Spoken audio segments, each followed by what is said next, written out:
Begin this half hour tracking Tropical Storm Debby. Live pictures right now from Charleston. You see the low clouds. Yep, they're getting some rain already here this evening. We're getting minute-by-minute updates on the storm as it tracks north.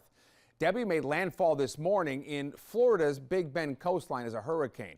Right now, the storm is headed for coastal areas of Georgia and then the Carolinas. Some parts already seeing some heavy rain and flooding tonight. So we're going to walk you up the coast to see the impacts of the storm and how cities are preparing for what could be record rainfall when all is said and done here. But let's start tonight in Florida. That is where Debby has dumped a month's worth of rain already today. Sophia Vitello with our sister station in Sarasota is on the ground with a look at the storm damage. Debby's wrath can be seen right here in Sarasota. We're on Conrad Avenue and Bay Vista Street near Pinecraft, if you know the area. Now you can see behind me just chaos, guys. I mean, we have people walking barefoot, trying to figure out what's happening with their houses, what's happening with their families. Can they go and retrieve their belongings? Can they go do that? Is it safe for them? We have dozens of crews here, the Sarasota Police Department, Sarasota County Fire Department, the Northport Fire Department, the Englewood Fire Department. We also have the National Guard here. It's all hands on deck to help these people who are stuck in flood water right now. And I'm hearing from these families that they've lived here 20, 30 plus years and they've never seen anything like this. Yeah, flooding is the story here, so let's take you now up the coast to Georgia. Here is the latest update tonight from Flynn Snyder with our sister station in Savannah.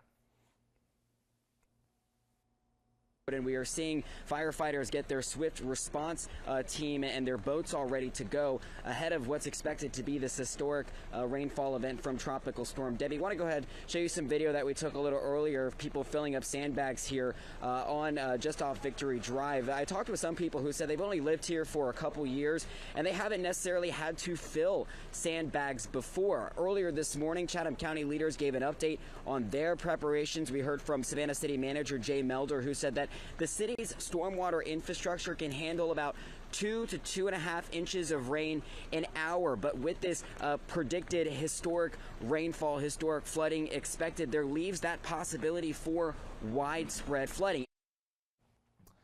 Parts of the Carolina coast also seeing the impacts of Debby. Here is an update from Allie Espinoza in Myrtle Beach. As you can see here behind me, there's really nobody out and about, and it's pretty much been like this all afternoon and through the evening. Now, as you heard from our first alert weather team, rainfall and flooding are the two biggest concerns when it comes to Debby. Horry and Georgetown counties moved to OPCON 2 earlier today, encouraging people to prepare for this storm. Georgetown County's emergency management director is asking families to look over their emergency plan and disaster supply kit. Yeah, just a lot of rainfall to come. I'm here now in the First Alert Weather Center with meteorologist Rachel Coulter, and the storm working its way up the coast, and it's taking its sweet time in making it here, and that's the problem. This thing is just so slow, it's going to dump a lot of rain. That's right. It really doesn't matter if this is a tropical storm, depression, hurricane. When you've got that much rainfall and it's moving that slowly, flooding becomes a big concern, and we are expecting impacts here at home from this, especially in our southeastern counties. Charlotte's going to be the transition area from where we see some of those higher totals to the lower totals that we'll see to our north and west. But there's going to be parts of our area that could even see 4 to 10 inches of rainfall.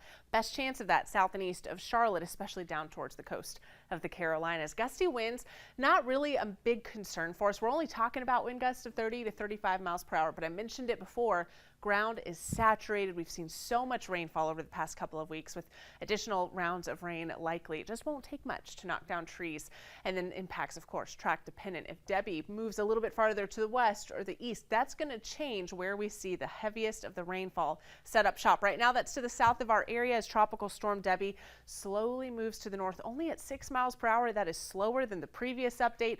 Winds are lower, down to 50 miles per hour, sustained winds at this point, but that makes sense. This has moved inland. You've cut off that fuel source of the warm waters of the Gulf of Mexico, but what's going to happen, it's going to move back over the waters, over the Atlantic Ocean, could allow for some additional reintensification before that eventually pushes back inland. Right now, you can see the rain that extends into portions of South Carolina. We had some downpours earlier today, a few rumbles of thunder.